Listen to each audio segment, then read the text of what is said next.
She's not property, a lone rancher defied 70 Comanche warriors for love. The gunshot echoed through the saloon before anyone could draw breath. Margaret Hayes stood in the doorway, her black leather mask covering the right side of her face, her hand steady on the smoking revolver pointed at the ceiling. The card game froze. Whiskey glasses stopped midair. Every eye in the Silver Dollar Saloon turned toward the widow who had just interrupted the most important poker game in 3 counties. "I'm here for what's mine," Margaret said, her voice cutting through the silence like a blade through silk.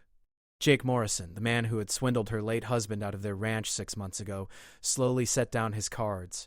His face went pale beneath his weathered tan. The other players at the table, wealthy cattle barons and railroad men, leaned back in their chairs, suddenly wanting distance from whatever was about to unfold. "Now, Margaret," Jake started, his voice trying for calm but landing somewhere near panic, "this ain't the place for a lady to be making accusations." "A lady?" One of the men at the bar snickered. "Look at her face." Or was she's hiding under that mask? Probably got burned in a fire. Too ugly to show herself proper.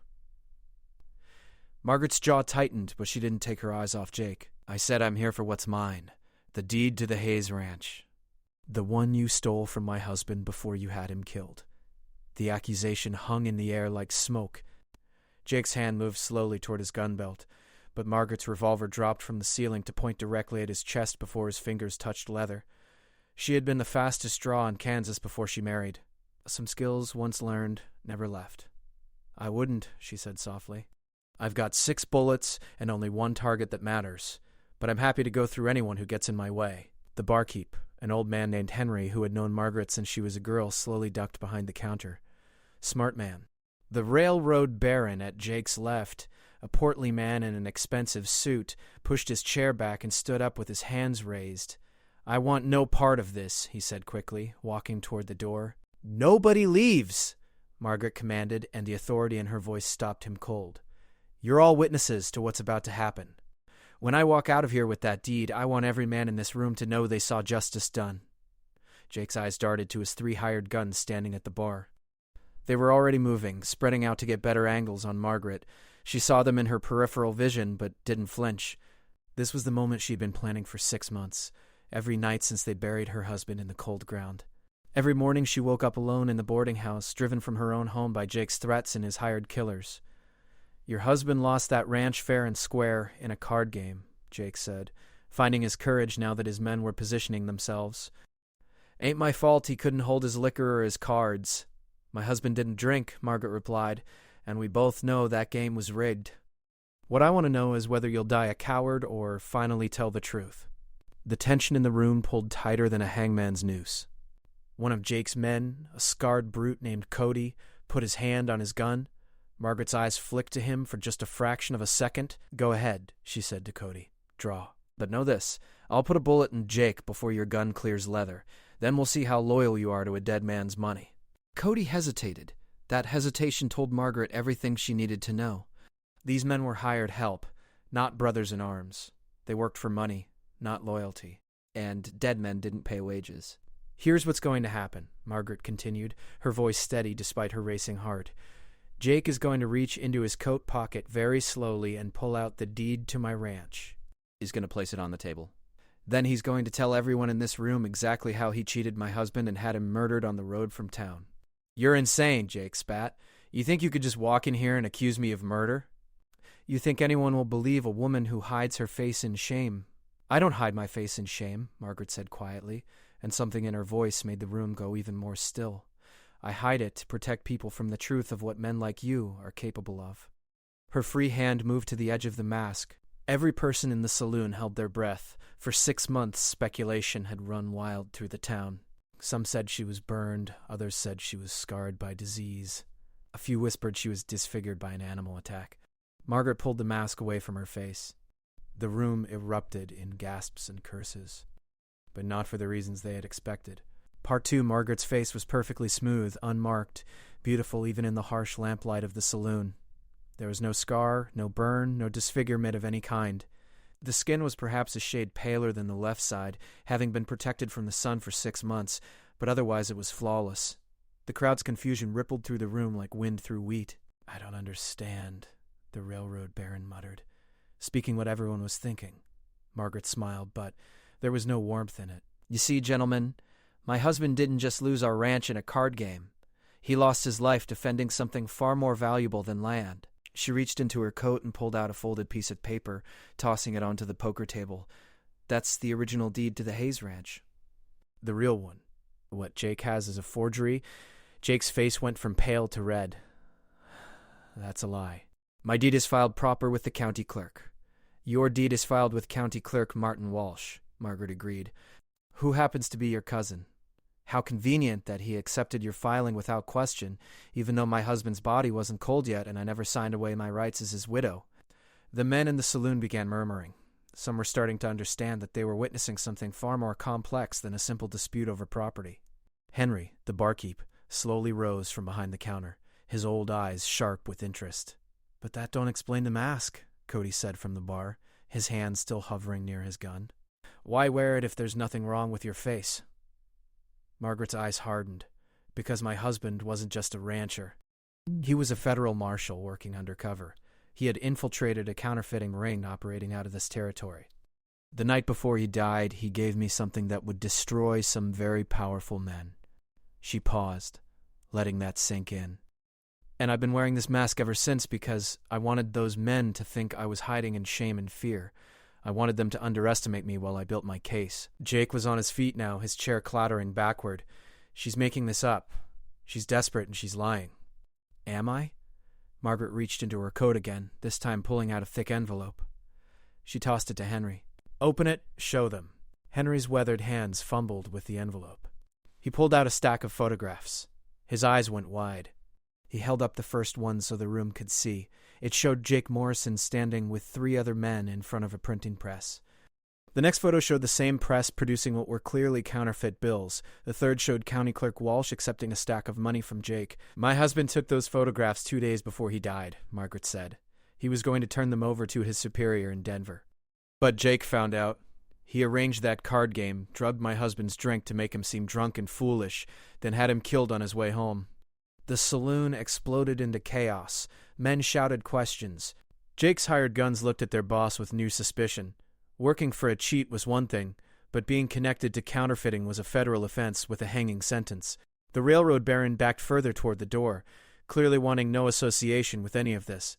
Jake drew his gun. Margaret was faster. Her shot took his gun hand, spinning the revolver away before he could aim. He screamed and clutched his bleeding hand. His 3 hired men went for their weapons. Margaret dropped and rolled behind a table as bullets splintered the wood where she had been standing. She came up firing. Her first shot caught Cody in the shoulder. Her second shattered the mirror behind the bar as the other 2 men dove for cover. Federal Marshal, a voice shouted from the saloon's back door. A man in a long coat stepped in, a badge gleaming on his chest, his own gun drawn. Everyone stay where you are. 2 more marshals came through the front door, boxing in the room. The hired guns dropped their weapons immediately. They might work for outlaws, but they weren't stupid enough to fight federal agents. Margaret lowered her gun slowly, her hands shaking now that the adrenaline was starting to fade. The lead marshal, a lean man with gray at his temples named Patrick Coleman, walked toward her with careful respect. Mrs. Hayes, he said quietly. Are you all right? She nodded, not trusting her voice yet. Patrick had been her husband's partner. He was the one who had helped her plan this confrontation, who had told her to wear the mask and let the town talk, let them think she was hiding in grief and shame. Let Jake and his partners in the counterfeiting operation think she was no threat at all. You did good, Patrick said softly, so only she could hear. Daniel would be proud. Margaret's eyes burned with tears she refused to shed in front of these men. Instead, she walked to the poker table and picked up both deeds, the real one and Jake's forgery. She held up the fake one. This, she said to the room, her voice carrying despite its shake, is what greed and murder get you. A piece of paper that isn't worth the ink used to print it. She tore the forgery in half, then in quarters. She let the pieces flutter to the floor like dying leaves. Jake, still clutching his wounded hand, stared at her with pure hatred. Good. She wanted him to hate her. She wanted him to spend every day in prison remembering that he had underestimated the quiet woman in the mask. The widow who was supposed to disappear into her grief and let him steal everything. Jake Morrison, Patrick announced officially, you're under arrest for counterfeiting, fraud, and the murder of Federal Marshal Daniel Hayes. Martin Walsh is already in custody in the county office. We've got warrants for the other men in those photographs." He looked at Jake's hired guns. "You three are free to go, but I suggest you find a new line of work. And you might want to leave town before Mrs. Hayes decides to press charges for attempting to murder her just now." The three men didn't need to be told twice. They grabbed their hats and rushed for the door, nearly trampling each other in their haste to escape. The other patrons of the saloon began filing out as well, eager to spread the incredible story of what they had just witnessed. By morning, everyone in 3 counties would know the truth. Margaret walked to the bar and set her gun down carefully. Her hands were still shaking. Henry poured her a whiskey without being asked. She took it and downed it in one swallow, welcoming the burn. It was the first alcohol she had touched since Daniel's funeral. "Why the mask?" Henry asked quietly, the question everyone had been wanting to ask. "You could have just told the truth from the start." Margaret set the empty glass down and smiled grimly. "Because I needed them to look at me and see weakness. I needed Jake to think I was too scared and ashamed to fight back. If I had come forward immediately with accusations, he would have killed me and destroyed the evidence. This way, I was just a pitiful widow wearing a mask, probably losing her mind with grief." She picked up the mask from where she had dropped it on the bar. "This piece of leather saved my life because it made me invisible. Not hidden. Invisible. People saw the mask and made assumptions. They stopped really looking at me." Patrick nodded slowly. It was smart. Risky, but smart. Though I wish you hadn't insisted on confronting him alone. We could have arrested him quietly. "No," Margaret said firmly. "I needed witnesses. I needed this town to see justice done in front of them. If Jake had just disappeared into federal custody, rumors would have started. People would say maybe I really was crazy, that maybe the marshals had made a mistake. This way everyone saw the truth. Everyone heard his crimes. No one can say it didn't happen." Part 3, the next morning, Margaret stood on the porch of what was once again legally her ranch. The Hayes spread covered 3,000 acres of good grazing land, with a creek running through the center and timber rights on the northern ridge. Daniel had worked for 15 years to build it up from a hardscrabble homestead claim. Jake Morrison had lived here for exactly 173 days. She had counted every single one. The house looked different than she remembered. Jake had made changes: expensive curtains in the windows, a new coat of paint on the shutters, fancy furniture visible through the glass. He had been living high on the profits from his counterfeiting operation, spending money he hadn't earned on improvements to a home he had stolen. Margaret felt her jaw clench. She would tear out every bit of his influence and restore what Daniel had built. Patrick Coleman rode up the drive on a bay mare, dust rising from her hooves in the early light. He dismounted and tied her to the porch rail, climbing the steps to stand beside Margaret. "Marshal Walsh has been talking," Patrick said without preamble, "trying to cut a deal. He's given us names. Apparently the counterfeiting operation reaches all the way to the territorial governor's office." Margaret wasn't surprised. She had suspected the conspiracy went high when Jake had been so confident he could steal the ranch without consequence. Will they arrest the governor? Already done. He was taken into custody at dawn. Patrick pulled a folded newspaper from his coat pocket and handed it to her. "You're famous, by the way." The story hit the telegraph wires. "Every paper, from here to Washington, is running it." Margaret unfolded the paper and read the headline. "Masked Widow Brings Down Counterfeiting Ring. Avenges Marshal Husband." Below was a grainy sketch someone had made of her from memory, mask covering half her face, gun in hand. She looked dangerous and tragic, all at once. She supposed that was accurate enough. "I don't want to be famous," she said quietly. "I just want my home back. I want to be left alone." Patrick leaned against the porch railing, his expression thoughtful. "I'm afraid that's not going to be possible for a while. The trial is going to be big news. You'll have to testify. Every newspaper in the country will send reporters. You'll be the woman who took down a corrupt governor and a counterfeiting ring." Margaret closed her eyes. She had known this was coming, but had tried not to think about it. The plan had been to expose Jake and retrieve her ranch. She hadn't fully considered the aftermath. The attention, the questions, the way her life would become public property for anyone who wanted to gossip about it. "I'll do what needs to be done," she said finally. "Daniel died for this. The least I can do is see it through." A wagon appeared on the road, heading toward the ranch house. As it got closer, Margaret recognized her neighbor, Helen Porter, sitting on the driver's bench. Helen was a widow herself, though her husband had died of pneumonia 3 winters ago rather than murder. She ran her own small farm with help from her 2 grown sons. Helen pulled the wagon to a stop and climbed down, brushing dust from her practical brown dress. She was a solid woman in her 50s, with gray-streaked hair and sharp eyes that missed nothing. "Margaret Hayes," she called out. I heard you got your ranch back. Heard you did it with a gun and federal marshals, too. News travels fast, Margaret said, unable to help a small smile. Helen was no gossip, but she had a way of knowing everything that happened within 20 miles. News travels fast when it's this interesting, Helen replied, climbing the porch steps. She studied Margaret's face with frank curiosity. So there really is nothing wrong with your face? You just wore that mask to make everyone think you were hiding? That's right.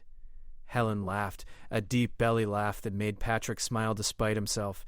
That is the cleverest damn thing I've heard in years. You had the whole county feeling sorry for you while you were planning to take down the biggest criminal operation in the territory. Daniel would be laughing himself sick if he could see this. The mention of Daniel made Margaret's chest tighten, but Helen was right. Daniel had loved clever solutions to complicated problems. He would have appreciated the irony of using people's assumptions against them. I brought supplies, Helen said, gesturing to her wagon. Figured you might not have proper provisions, seeing as Jake's been living here. I've got bread, eggs, some smoked meat, and vegetables from my root cellar. Should tide you over until you can get to town proper. Helen, you didn't have to. Of course I didn't have to. I wanted to. You're my neighbor, Margaret. We take care of our own out here. Helen's expression softened. Besides, I know what it's like to lose a husband and have to keep going. If I can make it a little easier, I will. They unloaded the wagon together, Patrick helping carry the heavy sacks. Inside, the house was exactly as expensive and gaudy as Margaret had feared. Jake had replaced Daniel's simple furniture with ornate pieces that looked like they belonged in a city mansion, not a working ranch house. Heavy velvet drapes blocked most of the natural light. A crystal chandelier hung incongruously in the main room, probably worth more than most families made in a year. Mercy, Helen breathed, looking around. Man had no taste at all, did he? I'm selling all of it, Margaret said firmly. Every stick of furniture, every curtain, every ridiculous decoration, I want it gone. I want to remember what this house looked like when Daniel was alive. Patrick cleared his throat. Actually, that might not be possible. This is all evidence. The furniture, the fixtures, everything Jake bought with counterfeit money is technically part of the federal case. We'll need to catalog it all. Margaret felt frustration rising like heat in her chest. How long will that take? A few weeks at least. Maybe longer. Patrick looked apologetic. I'm sorry, Margaret. I know this isn't what you want to hear, but the prosecution needs to trace where the counterfeit money went. Every purchase Jake made helps build the case against the whole organization. So I'm supposed to live in this museum to his greed and corruption while federal bureaucrats make lists? You could stay with me, Helen offered immediately. My boys wouldn't mind. We've got room. Margaret shook her head. No. Thank you, Helen, but no. I've been away from this ranch for 6 months. I'll be damned if I let Jake Morrison drive me out of my own home even after he's in chains. She looked around at the awful expensive furniture with distaste. I'll cover it with sheets. I'll pretend it's not here. But I'm staying. Patrick and Helen exchanged glances, but neither argued. Margaret was right. This was her home. She had fought and risked everything to reclaim it. She shouldn't have to leave it again just because Jake's poor taste in decoration was federal evidence. They spent the rest of the morning helping Margaret settle in. Patrick brought her belongings from the boarding house where she had been living. A small trunk of clothes, Daniel's marshal badge and gun, their wedding photograph, a few books.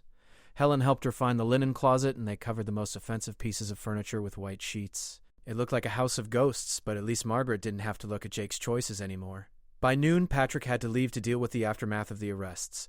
More people are being brought in for questioning, he explained. The counterfeiting ring was bigger than we thought. Your husband's investigation files are proving invaluable. He documented everything. After Patrick left, Helen made them both lunch with the supplies she had brought. They ate in the kitchen, which at least Jake had left relatively untouched. The table was new and too fancy, but the basic layout was still Daniel's. Margaret could almost pretend he might walk through the door any moment, dusty from working the range, ready to complain about the price of feed and tell her about his day. What will you do now? Helen asked, breaking into Margaret's thoughts. I mean, after the trial and all that. Will you run the ranch yourself? Margaret had been asking herself the same question. I don't know. I helped, but I don't know if I can manage it alone. 3,000 acres is a lot of land for one woman. You could hire hands, good men looking for honest work. With what money? Jake's been collecting the profits from my cattle for 6 months. The bank account is probably empty. And even if it isn't, his counterfeit money has probably contaminated everything. Margaret rubbed her temples, feeling the beginning of a headache. I might have won back my ranch only to lose it anyway because I can't afford to keep it running. Helen was quiet for a moment, then said carefully, "You could sell it. Start fresh somewhere else. No memories, no complications." The suggestion made Margaret's stomach turn. No, Daniel built this place. We'd planned to raise children here, to pass it on to the next generation. I won't let Jake Morrison rob me of that dream just because he made everything complicated. Then you fight, Helen said simply. Same as you've been doing. You figure out the money situation. You hire help. You learn what you need to learn. You're smart, Margaret, and you're tough as boot leather. If you want to keep this ranch, you'll find a way. Margaret wanted to believe that. She had proved she could be clever and brave when she needed to be. But wearing a mask and confronting criminals was different from the daily grind of running a cattle operation. That required different skills, different knowledge. She would have to learn fast. A rider appeared on the horizon, approaching at a steady lope. Margaret and Helen watched from the kitchen window as the figure resolved into a young man, maybe 25, with sun-bleached hair and a lean build. He rode well, sitting easy in the saddle. He dismounted at the porch and knocked politely at the door. Margaret answered it, Helen standing protectively behind her. The young man swept off his hat respectfully. "Mrs. Hayes? My name is Billy Carson. I worked for your husband before he died. Jake fired me when he took over the ranch. I heard you got the place back and I was hoping you might need a hand." Part 4. Margaret studied Billy Carson carefully. He had an honest face, weathered by sun and wind, with blue eyes that met hers directly. His clothes were worn but clean, his boots scuffed from hard work. Everything about him spoke of a working cowboy rather than a drifter looking for easy money. "You worked for my husband?" she asked. "I don't remember meeting you." Billy nodded. "I was only here for about 2 months before Marshal Hayes died. He hired me on to help with the fall roundup. I was staying in the bunkhouse with the other hands." His expression darkened. "Jake Morrison fired all of us the day after your husband's funeral. Said he was bringing in his own people, but his people didn't know cattle from cactus. I heard from folks in town that he mostly let the herd run wild while he spent money on fancy furniture." Helen leaned forward. "I know this boy's father. Good family. They have a farm about 30 miles south." That recommendation carried weight. Helen didn't vouch for people lightly. Margaret made a decision. "I can't pay much. Jake cleaned out the accounts, and I don't know what's left. But if you're willing to work for room and board until I sort out the finances, I could use the help." Billy's face broke into a relieved grin. "That's more than fair, ma'am. I appreciate the chance. I liked working for Marshal Hayes. He was decent to his men, paid on time, treated us with respect. When Jake fired us all, I lost my stake for the winter. Been picking up odd jobs where I can find them. The bunkhouse is probably a disaster," Margaret warned. "Jake was living in here. I have no idea what state the outbuildings are in." "I'll check it out and let you know what needs fixing," Billy said. "If you're all right with it, I'll get started this afternoon." "I've got my gear with me." After Billy left to inspect the bunkhouse and corrals, Helen gave Margaret an approving nod. "That's smart, hiring help right away. You'll need at least 3 or 4 more men to run this place properly. Billy can help you find good workers. Cowboys talk. They know who's reliable and who's trouble." Over the next week, Margaret threw herself into the overwhelming task of reclaiming her ranch. Billy proved to be invaluable. He knew cattle and horses, could fix fences and repair buildings, and had a network of contacts from years of working various ranches. Within 5 days, he had recruited 2 more hands, brothers named Luke and Sam Wheeler, who had been working for a ranch that recently went bankrupt. They were in their 30s, experienced and desperate enough for steady work that Margaret's promise of deferred pay didn't scare them off. The condition of the ranch was worse than Margaret had feared. Jake had neglected everything except the house. Fences were down in a dozen places. Several buildings needed roof repairs. The cattle had scattered across the range, many wandering onto neighboring properties. 2 of the water troughs had cracked over the winter and never been repaired. The corral gates hung crooked on broken hinges. Margaret worked alongside the men from dawn to dusk, learning as she went. She had helped Daniel with ranch work, but never managed it. Now she had to make decisions about which repairs to prioritize, how to allocate their limited resources, where to search for the scattered cattle. Billy was patient with her questions, never making her feel foolish for not knowing things Daniel would have known instinctively. At night she collapsed into bed exhausted, her hands blistered from work they weren't accustomed to. But she slept better than she had in months. Physical exhaustion was cleaner than grief and worry. Out on the range, fixing fences and gathering cattle, she was too busy to dwell on the fact that Daniel would never ride beside her again. 10 days after reclaiming the ranch, a fancy carriage arrived from town. Margaret was in the north pasture with Luke and Sam trying to repair a section of fence that had been completely destroyed when an old tree fell on it. She saw the dust cloud from the road and rode back to the house, arriving dusty and sweaty and in no mood for visitors. The carriage belonged to Randall Pierce, president of the Territorial Bank. He was a portly man in his 60s with mutton chop whiskers and expensive clothes. He climbed out of the carriage with some difficulty, eyeing Margaret's work clothes and dusty appearance with barely concealed distaste. "Mrs. Hayes," he said, his voice dripping with false sympathy, "I'm so glad I found you at home."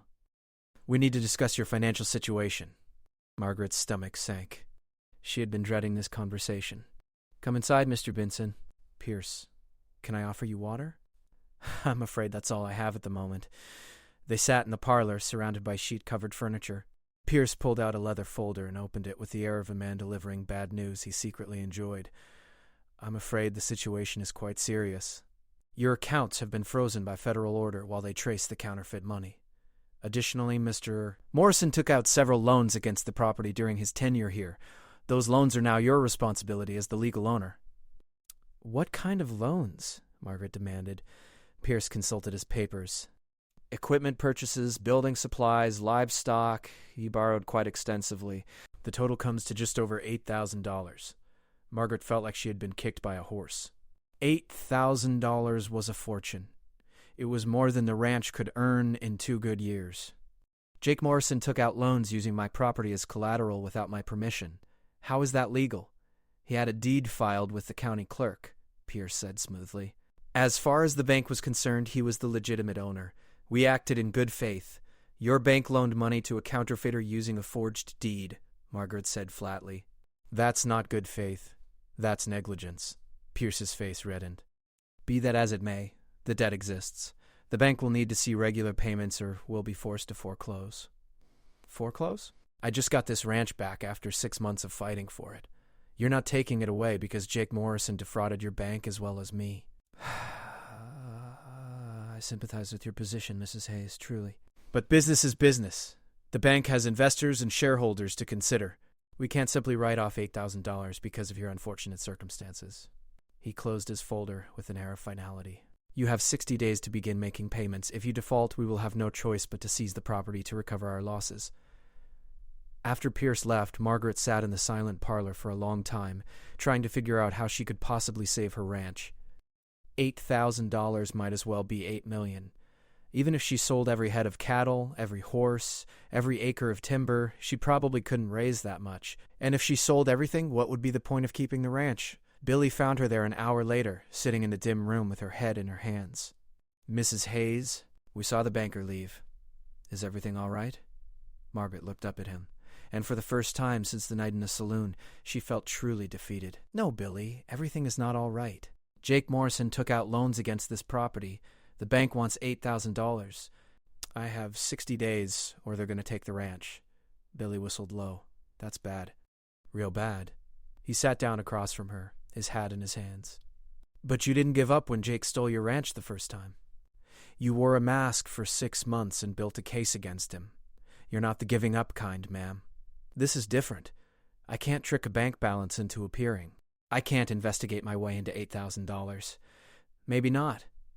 But you're smart. You'll think of something." Billy leaned forward.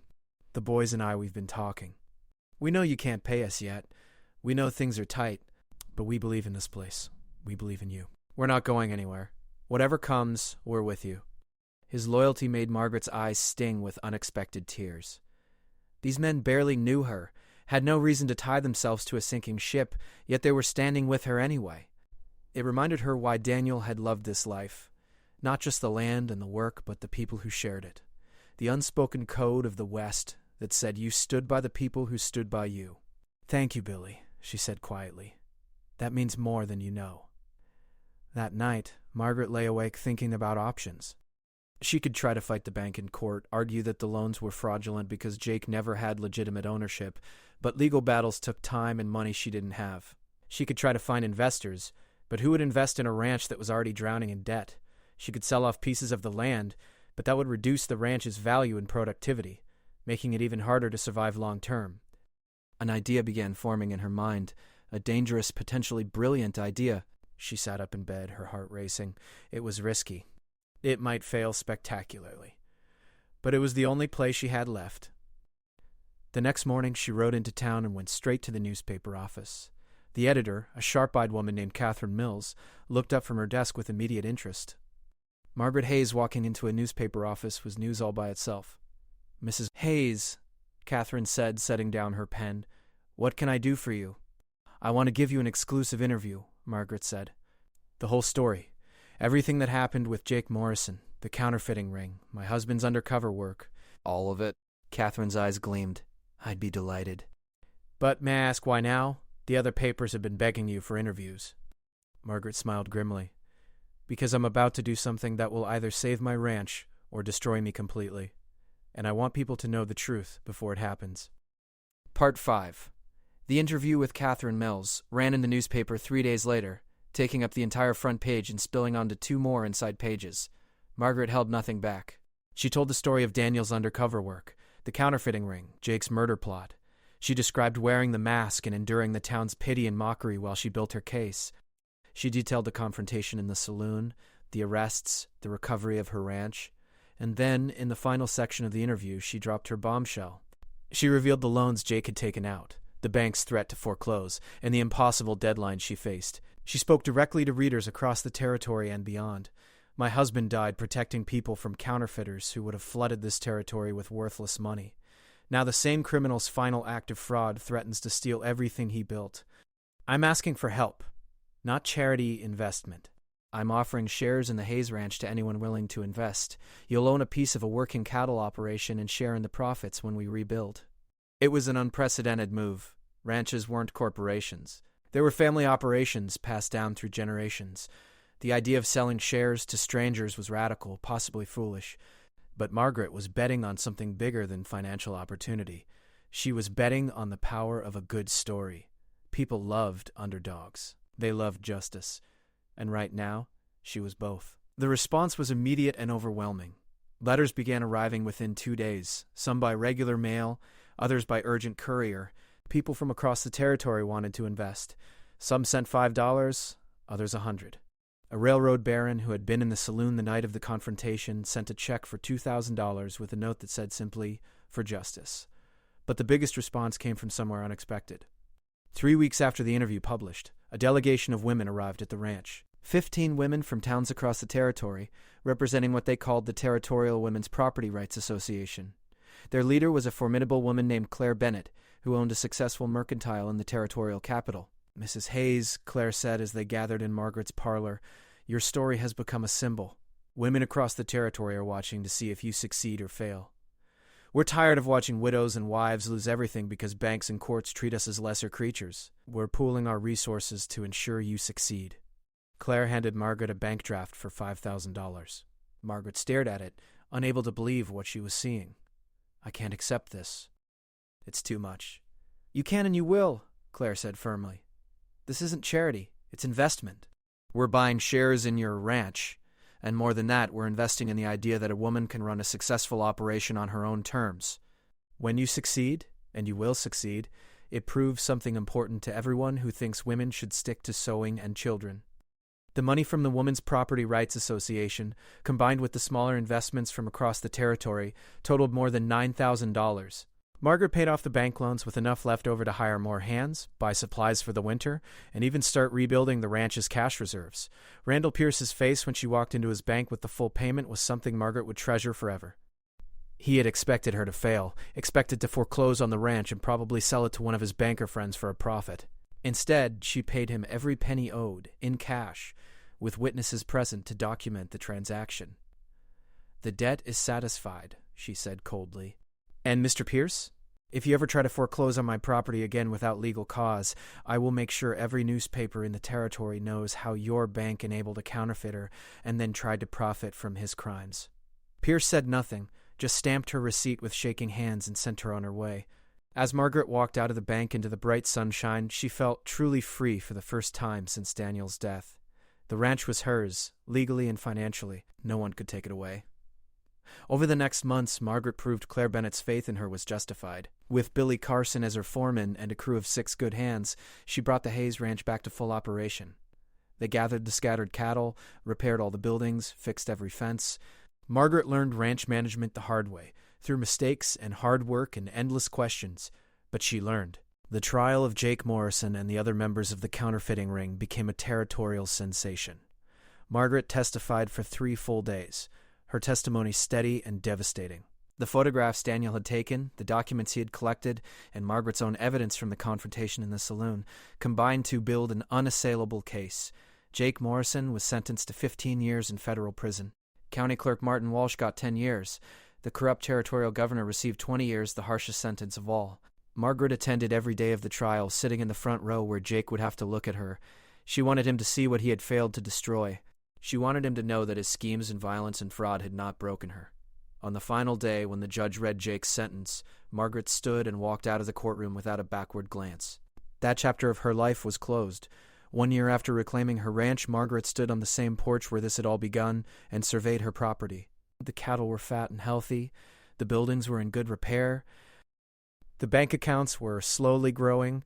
She had paid dividends to her investors, small ones, but enough to show the operation was succeeding. Some of them had written back saying they were reinvesting their returns. The Hayes Ranch was becoming something unprecedented, a publicly traded cattle operation, owned by dozens of people across the territory, but managed by one woman who had refused to be defeated. Helen Porter rode up the drive, as she often did these days. The 2 women had become close friends, bound by shared experience and mutual respect. Helen dismounted and joined Margaret on the porch, both of them looking out over the land. "You did it," Helen said quietly. "Daniel would be so proud." "We did it," Margaret corrected. "I couldn't have done any of this alone." "Maybe not. But you were the one who had the courage to walk into that saloon wearing a mask and demand justice. You were the one who turned a terrible situation into something new and better." Helen paused. "What will you do now?" "I mean, now that the ranch is stable and the trials are over?" Margaret considered the question. For so long she had been focused on survival, on justice, on simple survival. The idea that she might have a future beyond those immediate concerns was still strange to her. "I think I'll just live," she said finally. "Run my ranch, help my investors, maybe find other women in situations like mine and help them fight back." She smiled. "And I think I'll stop wearing the mask," Helen laughed. "You haven't worn it in months." "I know. But I mean, really stop. Stop hiding behind assumptions and letting people underestimate me. That served its purpose, but I don't need it anymore." Margaret looked at her hands, roughened now from ranch work, strong and capable. "I know who I am now. I don't need people to assume I'm weak or broken or pathetic. Let them see me as I am." A rider approached from the south, moving fast. As he got closer, Margaret recognized Billy Carson. He pulled up at the porch, his horse breathing hard. "Mrs. Hayes, we've got trouble. A group of men just cut through the south fence and they're driving off about 50 head of cattle." Margaret didn't hesitate. "How many men?" "Looks like 5 or 6. She turned to Helen. "Get the hands together. Bring every man who can ride and shoot.